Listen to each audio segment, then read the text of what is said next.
Snow shock in Shandong, university students climb back to dorms on hands and feet. Zhejiang Cable Car malfunction, 50+ tourists trapped, cold and fearful for 2 hours. Shanghai airport super desolate, businessperson, foreigners left, wealthy individuals benefited. African swine fever spreads across multiple areas in China, severe epidemic reported. A mainland family of 8 emigrates to the US, never wanting to return to the hell again. It's all covered in today's China Truths. Snow shock in Shandong, university students climb back to dorms on hands and feet. Recently, several regions in Shandong, China, faced substantial snowfall, leading the Shandong Provincial Meteorological Observatory to issue consecutive orange alerts for low temperatures and icy roads, along with a yellow alert for cold waves.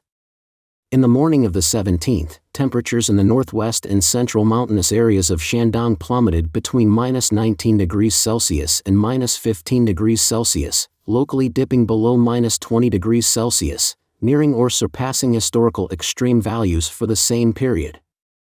The preceding day, Yantai and Weihai in Shandong encountered a cold air mass resulting in snowfall, reaching generally heavy to severe levels and, in some instances, escalating to blizzard conditions.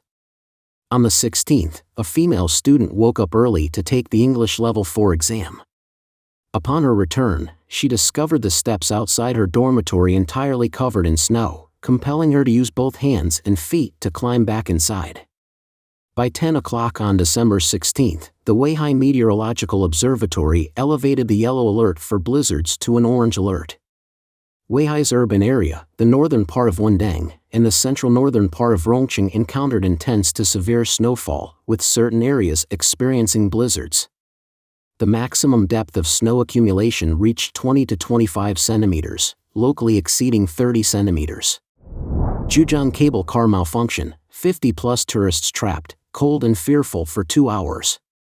Amid China's potent winter cold wave, a cable car malfunction at a Zhejiang scenic area stranded dozens of tourists in cable cars or on the mountain peak for over 2 hours, exposing them to cold and hunger. The incident occurred at Yunshan Grassland Mountain Resort in Huzhou, Zhejiang. Around 1 p.m. on December 16th, the cable car abruptly stopped, trapping 51 passengers. A rescued tourist described this scare experience, mentioning that at approximately 10:56 a.m., after passing 2 tower peaks, a clanking sound was heard, and the cable car stopped mid-air. After waiting for about 10 minutes, a broadcast announced the temporary suspension. The cable car is temporarily suspended, please be patient. Stranded for over 2 hours, the tourists endured the cold and hunger inside the cable car, with weak signals preventing external calls. The cable car resumed after 2 p.m., and the stranded tourists were gradually rescued. Despite the rescue, concerns lingered among them about future Chinese cable car rides. Rescue personnel stated that the incident was caused by an empty cable car derailing on the main cable line due to strong winds. This triggered the protective device for the entire cableway, leading to the abrupt suspension of the cable car. Shanghai airport super desolate, businessperson, foreigners left, wealthy individuals benefited. Recently, the well-known Taiwanese obstetrician Dr. Zheng Qingjie shared photos on Facebook, portraying the super desolate atmosphere at Shanghai Hongqiao Airport. Many airport shops were closed, and there was an unusually small number of passengers. Dr. Zheng expressed his disbelief, stating, "Unbelievable. This is Shanghai Hongqiao Airport Terminal 1 at 6 p.m. on December 13, 2023. When I checked in, I was genuinely shocked. The flight was scheduled to take off in an hour and a half, but why are there so few people? Am I one of the last to check in? And the surroundings are also empty." He added, "This is the first time in my life that I've experienced a flight taking off early. There were hardly any planes on the apron and runway when taking off." Dr. Zheng noted that during his visit to Shanghai for an event, he observed few pedestrians on the streets, and many shops were virtually empty. He shared the super desolate photos of Shanghai Hongqiao Airport with his Taiwanese business friends in Shanghai, and they commented that this is the current normal state. According to his Taiwanese friends, almost all the foreigners have moved out of his luxury villa area, and local wealthy individuals are also busy benefiting. Expressing his regret, the Taiwanese businessperson remarked, "How can Shanghai be called Shanghai without foreigners?" This post has sparked intense discussions among internet users, with comments like, "This is a symbol of China's economic collapse." Users also shared their recent experiences at Shanghai Pudong, Hongqiao, Jiaodong, and Beijing airports, describing them as nearly empty during arrivals and departures. Similar observations were made at Beijing Capital Airport last month, with most shops in the International Departure Hall closed. The desolation at Shanghai Airport serves as a microcosm of China's economic downturn. 3 years of pandemic-related lockdowns and zero-COVID policies have severely impacted China's economy. Stringent government actions against foreign businesses have resulted in a mass exodus, with almost all foreigners leaving. The wealthy class in China is also departing in substantial numbers. In June, a video circulating on Chinese social media showcased the once lively Shanghai Fuxing Road, now hauntingly deserted. A Chinese individual on the street pointed to the vacant buildings on both sides, noting the evacuation of numerous expatriate managers from Fortune Global 500 companies, leading to a significant decline in luxury home rents in Shanghai. The person mentioned, previously, Yongkang Road was filled with foreigners, the road was bustling. "I'm telling you, you couldn't walk through here, you had to push people aside. It was all foreigners. Now, not a single foreigner is left, it's all Chinese. Foreigners have all left." Although the Chinese government lifted its zero-COVID measures at the end of last year, easing pandemic controls, foreign tourists remain hesitant to visit mainland China. In the first half of this year, overseas visitors to major cities like Beijing and Shanghai were less than a quarter of the numbers in 2019. The decline in foreign tourists has also resulted in reduced investment in China. Analytical data from the research firm Rhodium Group indicates that foreign investment in China in the first quarter of 2023 amounted to $20 billion, only one-fifth of the $100 billion during the same period last year.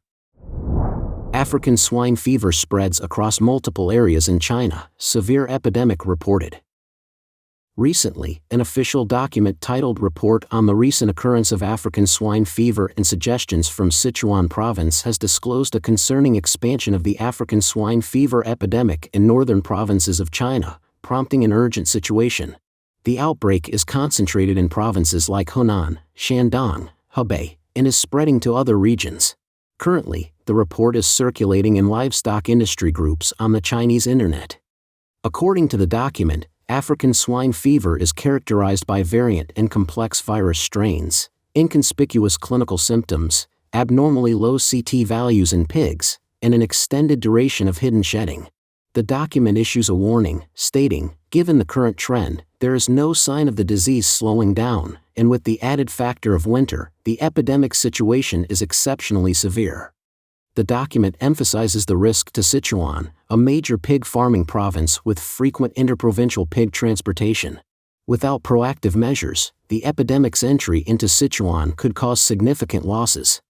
Urging the government to take decisive steps to block the epidemic, the document calls for a ban on the transfer of pigs weighing over 30 kilograms from outside Sichuan for fattening purposes from December 15, 2023, to February 29, 2024.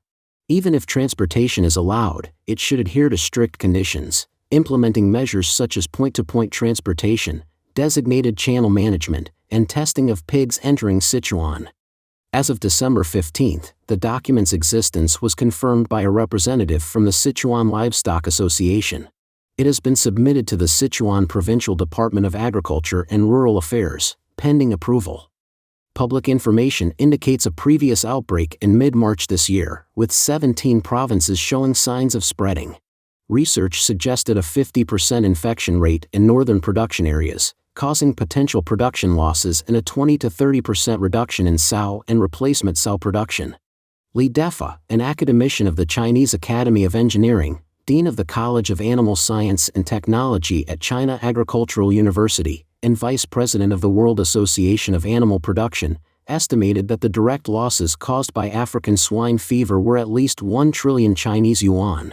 At that time, officials believed that the impact of African swine fever was comprehensive, stating, "Although it does not cause human death, the economic losses, impact on the national economy and people's livelihoods, and the political, economic, and social effects it generates are no less than those of a war. A mainland family of 8 emigrates to the US, never wanting to return to the hell again. A family of 8 from China, spanning 3 generations, including elderly members and 3 children under the age of 10, undertook a perilous journey to escape the mainland and seek refuge in the United States. They recounted a harrowing life in China, describing it as hell, and emphatically stated, "We've escaped from hell and have no intention of returning." In an interview with the Epoch Times, Jing Min, who arrived in Los Angeles via South America from Guangxi, China, revealed that she almost suffered from depression while on the mainland. In a southern city under epidemic lockdown, Jing Min's mother needed groceries, but language barriers led to rude treatment by epidemic prevention officials. They pushed her mother, causing a compound fracture.